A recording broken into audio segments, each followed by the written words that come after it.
رب زدني علما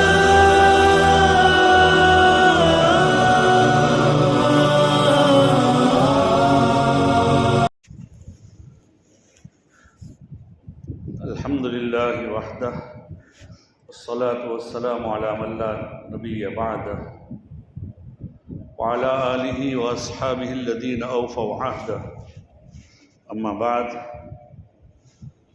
فأعوذ بالله من الشيطان الرجيم بسم الله الرحمن الرحيم وعهدنا إلى إبراهيم وإسماعيل أن طهرا بيتي للطائفين والعاكفين والركع السجود وعن ابن عباس رضی اللہ تعالی عنہما ان رسول اللہ صلی اللہ علیہ وسلم قال فی المعتکف هو يعكف الذنوب ويجرى له من الحسنات كعامل الحسنات كلها.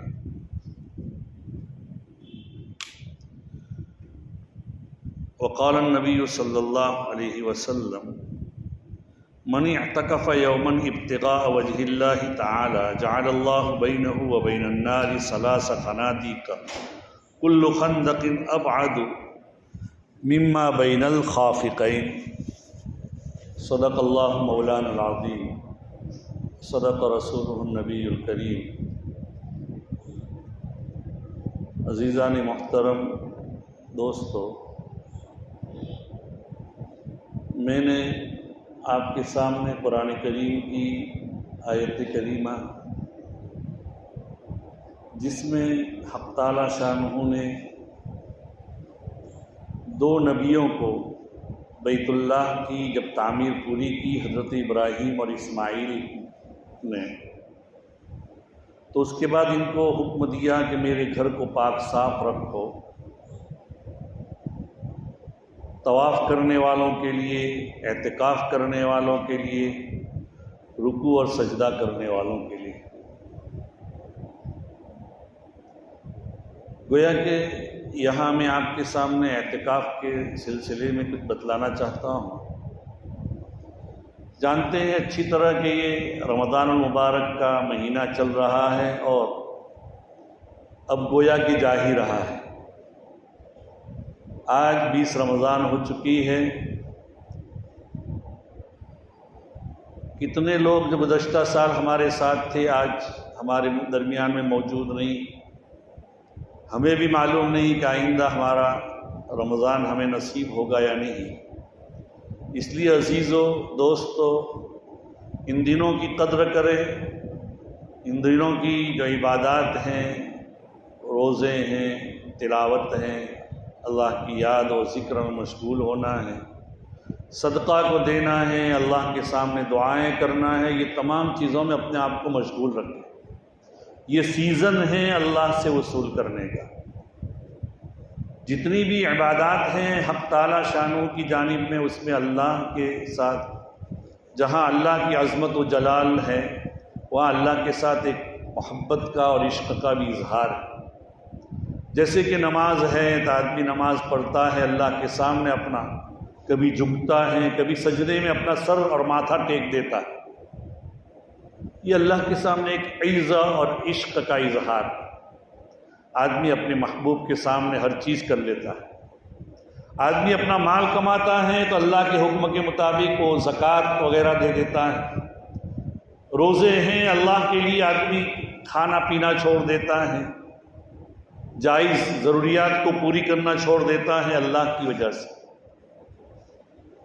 اب لیکن روزے وغیرہ ایسی چیز ہیں کہ جس میں جائز ضروریات وغیرہ کرتا تو ہے، لیکن ساتھ ہی ساتھ کیا ہے، اپنی دنیاوی ضروریات اور کام کاج میں لگتا ہے، اللہ کے لیے چھوڑتا ہے. اب ایک موقع ایسا بھی آتا ہے کہ اللہ تعالیٰ سے مکمل رابطہ آدمی قائم کرے. تو روزے کے اندر تو اللہ کے لیے چھوڑتا ہے، لیکن اس میں تو ہر چیز کو چھوڑ جاتا ہے. اپنا گھر بار چھوڑ دے اور مسجد میں اپنے آپ کو پڑا رہنے دے. مسجد میں پڑا رہیں اور ایک جگہ کے اوپر اپنی ضروریات کے علاوہ میں وہ باہر نہ نکلیں. ضروریات کے علاوہ میں بس اللہ کی یاد میں، اللہ کی لو میں، اللہ کی یہ پڑا رہے، یہ اعتکاف کا مقصد ہے. عطا ابن ابی رباح ایک جلیل القدر تابعی گزرے ہیں، وہ فرماتے ہیں مثل المعتکف کرجل له حاجۃ الی عظیم فیجلس علی بابہ، کہ اعتکاف کرنے والے کی مثال ایسی ہے جیسا کہ ایک آدمی ہے، اس کو کسی بہت بڑے آدمی سے کوئی ضرورت ہے تو وہ اس کے دروازے پر بیٹھ جائیں، وَيَقُولُ لَا أَبْرَحُ حَتَّى تَقْضِيَ حَاجَتِي، میں یہاں سے ٹلوں گا نہیں، یہاں سے جاؤں گا نہیں جب تک کہ میری ضرورت پوری نہ ہو۔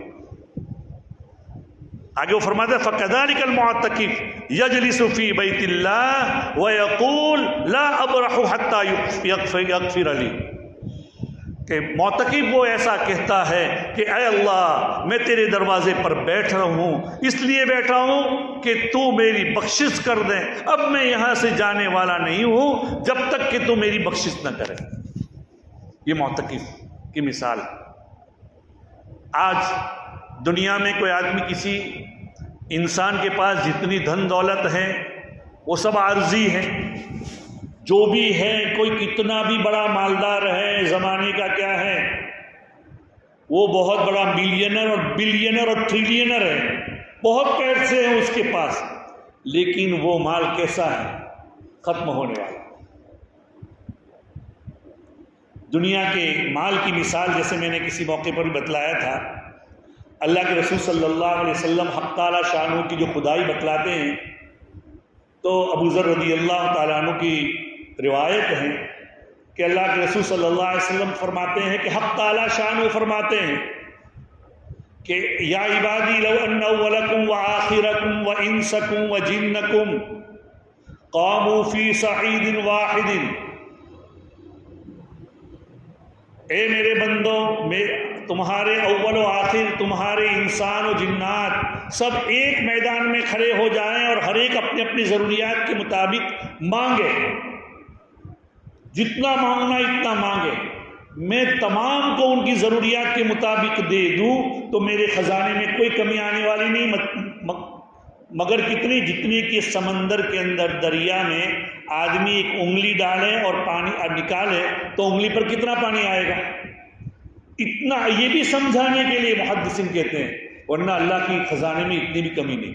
تو اگر کتنا بھی ملینر ٹینئر رہو، اگر کوئی اس کا پیر پکڑ لے کہ تو مجھے 5 روپے دے دے، مثلا 10 روپے دے دے، 100 روپے دے دے، تو اس کے مقابلے میں 100 روپے نہیں، لیکن وہ اگر کوئی مانگتا رہے اس کے پیر پکڑ لے، چھو لے، تو اس کو ایک موقع ایسا آئے گا، 5 نہیں، 100 نہیں، 200 نہیں، ہزاروں دے دو اس کو، لیکن اس کو یہاں سے جانے دو، حالانکہ اس کی ملکت تو عارضی ہے۔ تو اللہ کی ذات تو مالک الملک ہے، پورے خزانوں کے مالک ہیں، اس کے در پر جو تم مانگو گے اللہ تو خود کہتا ہے۔ دنیا دار تو ماں باپ سے بھی کوئی مانگتا ہے بار بار تو ماں باپ بھی کبھی اکتاتا ہے کہ تو جاؤ، اور اللہ کی درگاہ ایسی ہے کہ اگر بار بار مانگیں گے تب بھی اللہ کہے گا ہے کوئی مانگنے والا میں اس کو دوں، روزانہ اعلان ہوتا ہے کوئی مانگنے والا میں اس کو دوں، ہے کوئی بخشش طلب کرنے والا میں بخشش۔ تو عزیز و دوستو، یہ معتکف جو اعتکاف کرتا ہے تو وہ اللہ کی درگاہ میں کیا ہے؟ مانگ رہا ہے۔ اعتکاف کی کل 3 قسمیں ہیں۔ ایک قسم تو واجب ہے، جیسے کہ کسی نے منت مانی کہ اگر میرا فلاں کام ہو جائے تو میں مسجد میں اتنے دن اللہ کے لیے بیٹھوں گا، 1 دن کے لیے یا جو بھی، اس کو واجب کہتے ہیں، یہ پورا کرنا۔ دوسرا ہے اعتکاف سنت علی الکفایہ، رمضان المبارک کے آخری عشرے کے اندر جو اعتکاف کیا جاتا ہے یہ سنت علی الکفایہ ہے، یہ جیسے فرض کفایہ ہوتا ہے سنت کفایہ میں۔ پورے محلے والوں میں سے اگر کوئی بھی اعتکاف نہ کرے سب کے سب گنہگار ہوں گے، لیکن ایک بھی آدمی اگر ادا کر لے تو وہ سنت پورے محلے والوں کی طرف سے ادا ہو جائے گی۔ نبی اکرم صلی اللہ علیہ وسلم حدیث پاک میں آتا ہے اللہ کے رسول صلی اللہ علیہ وسلم آخری عشرے کا اعتکاف کیا کرتے تھے۔ ابتدا میں اللہ کے رسول صلی اللہ علیہ وسلم اوسط درمیانی یعنی 11 سے 20 والے اعتکاف بھی کرتے تھے۔ 1 سال آپ نے اعتکاف کیا، اور اعتکاف کا جو مقصد اعظم یہ ہے کہ شب قدر تلاش ہے۔ شب قدر تلاش ہے، اور اگر کسی کو میسر ہو جائے تو اس کو کہنے کی ضرورت نہیں ہے اس رات کی قدر کر لے۔ آج ہم لوگ اگر معمولی کسی کو احساس ہو جاتا ہے تو بعض مرتبہ دوسری نشانیوں کو ڈھونڈنے میں پوری رات ختم کر دیتے ہیں۔ مجھے یاد ہے کہ ہمارے یہاں ایک مرتبہ کسی کو کچھ کشف ہوا ہوگا تو پھر لوگ کہتے ہیں یار شب قدر ہے کہ نہیں، تو وہ کہتے ہیں کہ کھارے کنویں کا پانی بھی میٹھا ہو جاتا ہے۔ تو ہمارے اتنے عقل مند لوگ بھی تھے کہ کھارے کنویں کا پانی چکھنے کے لیے گئے تھے۔ ارے اس میں اپنے وقت کو نہ ضائع کیا جائے، اللہ کی عبادت کریں۔ 10 دن اگر آدمی جاگ لے، 10 راتیں، تو جیسے کہ اکثر بزرگوں کا تجربہ ہے اور ایسے روایات میں اشارے بھی ملتے ہیں کہ آخری عشرے میں اور طاق عشرے میں، اور بعض صحابہ سے یہ واقع ہے کہ 27ویں شب میں یہ رات یہ ملتی ہے، یہ شب قدر۔ تو اعتکاف کا مقصد اعظم شب قدر کا تلاش کا ہے۔ نبی اکرم صلی اللہ علیہ وسلم نے درمیانی یعنی 11 سے 20 میں یہ کیا۔ آپ نے کہا کہ میں نے اعتکاف کیا تھا شب قدر کی تلاش میں، لیکن مجھے بتایا گیا کہ یہ آخری عشرے کی رات میں ہے، اور اس رات میں، اس کی اگلی صبح میں نے اپنے آپ کو دیکھا کہ میں نے اب سجدہ کیا ہے مٹی اور گارے کے پانی کے بیچ میں، مٹی اور پانی کے بیچ میں، یعنی کیچڑ والا پانی تھا۔ تو یہ اس رات، اور یہ اللہ کے رسول تو جنہوں نے میرے ساتھ درمیانی عشرے کا اعتکاف کیا ہے وہ آخری عشرے کا بھی اعتکاف کر لے، یہ اللہ کے رسول صلی اللہ علیہ وسلم نے فرمایا۔ تو اور ہوا بھی ایسا کہ 21ویں شب میں بارش برسی اور اللہ کی رحمت آئی، اور اللہ کے رسول راوی کہتے ہیں کہ میں نے اللہ کے رسول صلی اللہ علیہ وسلم کو دیکھا کہ آپ کے چہرے پر مٹی کے نشانات ہیں، او کما قال علیہ الصلوۃ والسلام، او کما قال رضی اللہ تعالی عنہ۔ معتکف اعتکاف کرتا ہے، اعتکاف کی حالت میں وہ تمام اعمال اس کے لکھے جاتا ہے جو غیر اعتکاف میں نہیں کرتا، اعتکاف میں کرتا تھا۔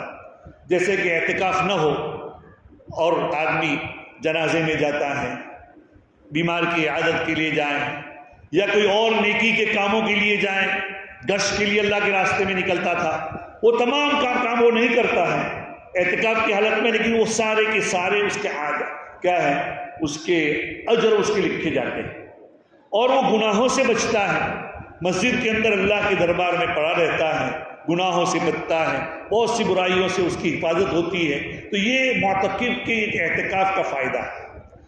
تیسرا جو اعتکاف ہے نفلی اعتکاف، امام ابو حنیفہ نور اللہ مرتضی کے یہاں نفلی اعتکاف صرف 1 دن سے کم نہیں ہے، لیکن امام محمد اور دوسرے ائمہ کے یہاں جو بھی نیت معمولی تھوڑی دیر کے لیے بھی، جیسے ہم آئے ہیں یہاں مسجد میں، اب اعتکاف کی نیت کر لیں تو یہ ثواب بھی مل جائے گا اعتکاف کا، اور مسجد میں آنے کا ثواب ملے گا الگ، نماز کا الگ ثواب ملے گا، اور ہم جو اعتکاف کے جو فضائل ہیں اس کے حقدار بن جائیں گے۔ ہمارے بہت سے بزرگوں کا یہ واقعہ ہے کہ وہ مسجد میں پیر رکھتے تھے، مسجد میں داخلے کی دعا پڑھتے اور اس کے بعد اعتکاف کی نیت کر لیتے تھے۔ تو جب بھی مسجد میں آئیں آدمی اعتکاف کی نیت کریں، یہ بہت کیا ہے، ثواب کا ثواب حاصل کرنا ہے اور اپنے اعمال نامے کو بھرنا ہے۔ یہ 3 قسم کے اعتکاف نبی اکرم صلی اللہ علیہ وسلم، دیکھیے امت سے یہ اعتکاف کی سنت چھوٹی جا رہی ہے۔ جن لوگوں کو کوئی بھی عذر نہ ہو تو ان کو تو چاہیے کہ بھئی اعتکاف میں بیٹھ کے اللہ کی یاد میں، اعتکاف کے لیے کوئی مجلس بازی بھی ضروری نہیں ہے، کوئی یہ بھی نہیں، آدمی کا اپنا اور اللہ میاں کا تعلق ہے، اور مسجد میں پڑا رہے۔ آج ہم بہت سے ایسے جو نفلی کام ہیں اس میں تو جانے کو بہت بڑی کیا ہے عبادت سمجھتے ہیں، لیکن اعتکاف کو جس کو نبی اکرم صلی اللہ علیہ وسلم نے پوری زندگی کی ہے، اور 1 سال آپ اعتکاف نہیں کر سکے تھے تو اس سال نبی اکرم صلی اللہ علیہ وسلم نے شوال میں قضا کی تھی، تو وہ اعتکاف کی سنت ہم سے چھوٹی جا رہی ہے۔ اس میں بہت ساری کیا آدمی اپنے بہت اچھا، جیسے اعتکاف مردوں کے لیے ہیں ایسے ہمارے یہاں عورتیں مسجدوں میں آتی نہیں ہیں، تو عورتوں مسجد کے اگر گھر کے اندر کوئی کونا یا کوئی جگہ ایسی بنائی ہوئی ہے کہ جن جگہوں کے اندر نماز ہی کے لیے خاص ہے تو وہاں بیٹھ کر عورتیں کیا بیٹھ سکتی ہے، اور پھر وہ اپنی ضروریات کے لیے گھر کی جو دوسری لڑکیاں ہیں ان سے کام لے بھی سکتی ہے، وہ بیٹھے بیٹھے وہیں پر بیٹھے، اس سے باہر طبعی ضرورت کے بغیر اس کونے کے اندر، یا یہ کہ اگر کوئی کونا طے نہیں ہے تو ٹیمپرری اور عارضی طور پر گھر کا ایک کونا طے کر لے کہ یہ میرے اعتکاف کی جگہ ہے، یہ کمرہ یا یہ کونا، اس سے باہر نہ نکلے، صرف اپنی طبعی ضروریات پیشاب پاخانہ کے لیے نکل سکتی ہے، ان کے لیے تو یہ فضیلت حاصل کرنا بہت آسان ہے۔ عزیز و دوستو، تو یہ اعتکاف کا یہ 20 رمضان آج ہو رہا ہے، آج سے اعتکاف ہے۔ ہونا تو یہ چاہیے تھا کہ بھئی ہر آدمی اعتکاف میں بیٹھنے کے لیے یہ کرتے، جیسے رمضان کے اندر بہت سی جگہوں پر ایسا ہوتا ہے کہ صف اول میں، ہمارے بچپن میں ہم دیکھتے تھے کہ صف اول میں بیٹھنے کے لیے کیا ایک قسم کا منافسہ ہوتا تھا، ایک قسم کی سبقت اور آگے بڑھنے کی کوشش کرتے۔ آج یہ چیزیں نظر نہیں آ رہی۔ پہلے تو رمضان کے اندر اتنا بھی ہوتا تھا، آج وہ بھی نظر نہیں آتی۔ ہونا تو یہ چاہیے تھا کہ اعتکاف میں بیٹھنے کے لیے تنافس ہونا چاہیے، ایک دوسرے پر سبقت کرنا چاہیے کہ بھئی مجھے جگہ ملنی چاہیے پہلے سے، رمضان سے پہلے ایسے کیا بکنگ کرانا چاہیے۔ لیکن یہ نہیں، آج تو المیہ یہ ہیں کہ بعضی جگہوں پر تو سننے میں یہ آیا کہ تشکیل کرنی پڑتی ہے کہ محلے میں بھئی سب گنہگار ہوں گے، ایک سنت چھوٹ جائے گی وغیرہ وغیرہ۔ اس لیے عزیز و دوستو، اعتکاف کی نیت کر لے اگر جن سے ہو سکتی ہے، اور وہ اعتکاف کرے، اللہ کے دربار میں کیا پڑا رہیں۔ اگر ضروریات ہے طبعی تو وہ نکل بھی سکتا ہے۔ اعتکاف کے لیے اگر کسی جگہ، مثلا ہمارے یہاں تو سب مسجدوں میں آمدن جمعہ ہوتا ہے، لیکن اگر کسی مسجد میں جمعہ کی نماز نہیں ہوتی ہے تو وہاں بھی اعتکاف کر سکتے ہیں، اور جمعہ کے لیے جس مسجد میں جو قریب والی مسجد ہو وہاں جمعہ کے لیے جا سکتا ہے۔ اور سب سے بہترین جگہ مسجد حرام ہے، پھر مسجد نبوی ہے، پھر جامع مسجد ہے، پھر اپنے محلے کی مسجد ہے۔ ایسے جہاں بھی بیٹھے، اللہ تو ہر جگہ پر قریب ہے۔ وَإِذَا سَأَلَكَ عِبَادِي عَنِّي فَإِنِّي قَرِيب۔ ایک موقع پر اللہ تعالیٰ فرماتا ہے کہ اللہ بندے میرے بارے میں پوچھتے ہیں کہ میں کہاں ہوں، تو میں قریب ہوں۔ اجیب دعوت الداعی اذا دعان، جب پکارنے والا پکارتا ہے تو میں اس کی پکار قبول سنتا ہوں، قبول کرتا ہوں۔ اس لیے عزیز و دوستو، ضرورت ہے اس بات کی کہ اعتکاف میں آج بیٹھے، اس کی قدر کریں۔ رمضان مبارک کے آئندہ جو دن ہے اس کی طاق راتوں میں بیٹھے۔ مسجد کے اندر جیسے کہ ایک غالباً ایک بزرگ سے مروی ہے، وہ یہ فرماتے ہیں مغرب سے عشاء تک مسجد میں ذکر و اذکار اور قرآن یا نماز میں مشغول ہو کر اعتکاف کی نیت سے بیٹھنا، یہ ایسا ہی ہے جیسے 2 حج اور 2 عمرے کا ثواب ملتا ہے۔ اس لیے عزیزو، کم سے کم نہیں ہو سکے تو تھوڑی تھوڑی دیر مسجد میں بیٹھنے کی کوشش کریں۔ مغرب سے عشاء تک بیٹھ جائیں، تراویح کے بعد ہم گھر جائیں گے، ہم کہیں یہ نہیں رہیں گے بھائی۔ تو اللہ تعالیٰ ہمیں اس کی قدر کرنے کی، ان دنوں کی قدر کرنے کی توفیق نصیب فرمائے۔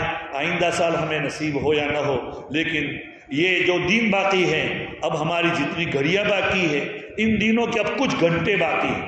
رمضان آ رہا ہے، ہم کہتے تھے، اب یہ کہہ رہے ہیں کہ جا رہا ہے، آدھے سے زیادہ تھا، بلکہ 2/3 2/3 چلا گیا رمضان۔ اس لیے آئندہ جو دن ہے اس کی قدر کریں، ایک ایک منٹ کی قدر کریں۔ اس میں خاص طور پر اللہ کی یاد میں، ذکر و اذکار میں، صدقات میں، دعاؤں میں کریں۔